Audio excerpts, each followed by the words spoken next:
Pemirsa, DPRD Kabupaten Banyuwangi melalui Badan Anggaran atau Banggar menggelar rapat bersama tim anggaran pemerintah daerah TAPD dengan agenda pembahasan rancangan peraturan daerah atau Raperda pertanggungjawaban pelaksanaan APBD tahun 2022.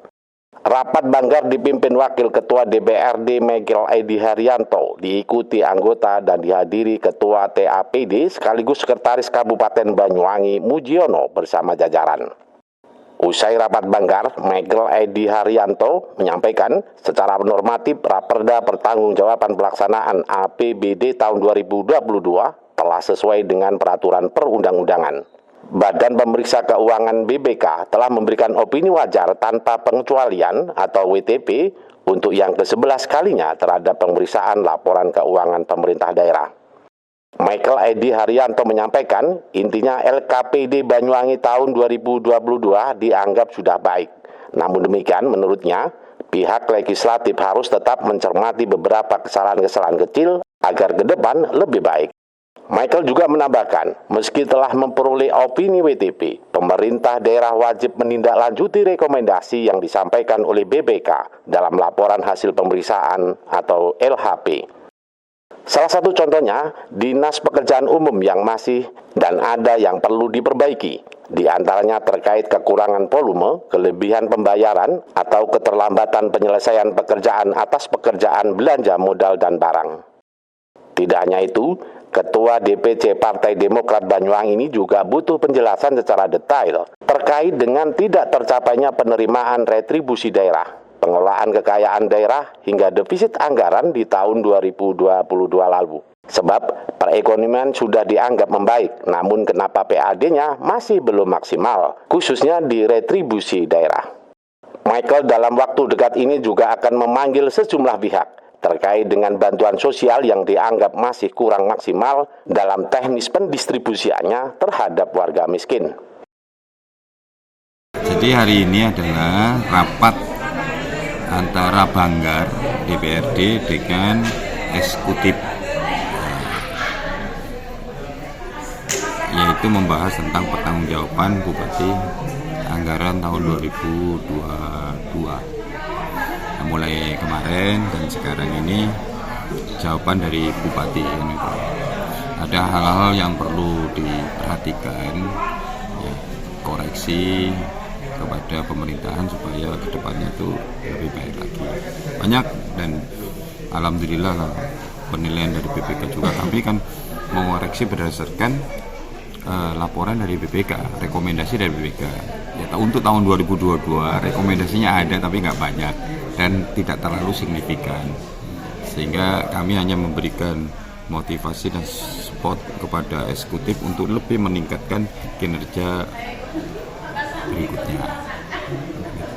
Jadi tentang data-data kemiskinan yang selama ini diproteskan oleh masyarakat, di mana banyak yang mengatakan yang lebih kaya kok dapat, dia yang seharusnya dapat tidak dapat.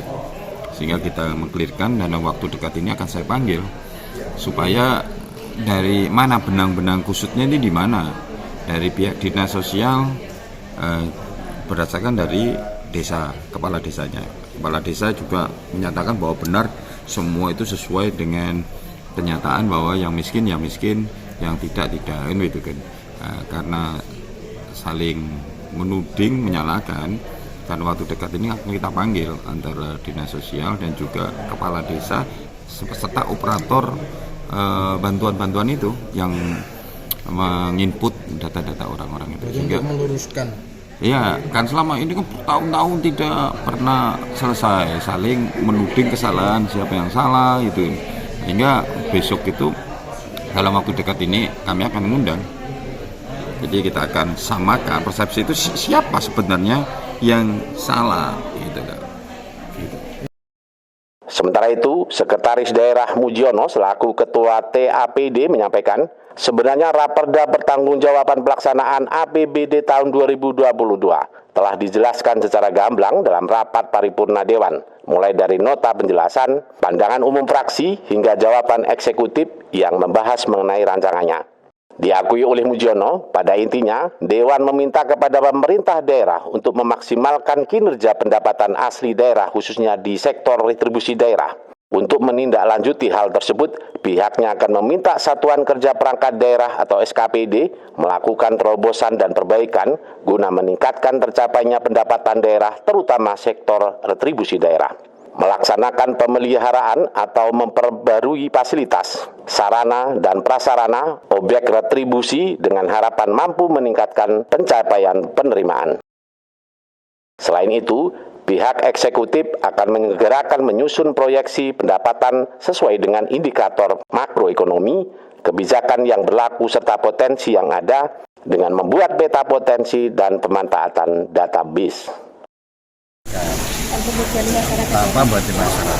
Ini teman-teman juga sudah ikhtiar. Contohnya yang sering saya sampaikan adalah mengoptimalkan sewa kekayaan daerah, ya contohnya sewa rumah, ya jangan hanya 90 sampai 150 lah, ongkos saja 250-300, ini perlu dievaluasi. Nah, yang kedua potensi yang lain adalah tower Telkom, ini kan para vendor-vendor juga bisa bersedia untuk melaksanakan pembayaran. Potensial lain aset kita, lumija kita, uang jalan itu kan juga digunakan untuk galian fiber optik, itu yang kita optimalkan. Parkir di tepi jalan juga perlu ada evaluasi. Jadi intinya teman-teman semua itu harus mengoptimalkan potensi yang ada berdasarkan database yang valid, ya yang valid. Jangan hanya antar-antar, supaya kita bisa menghitung kekuatan aktivitas berapa. Dari Banyuwangi, Jawa Timur, Tim Liputan Banyuwangi 1 TV melaporkan.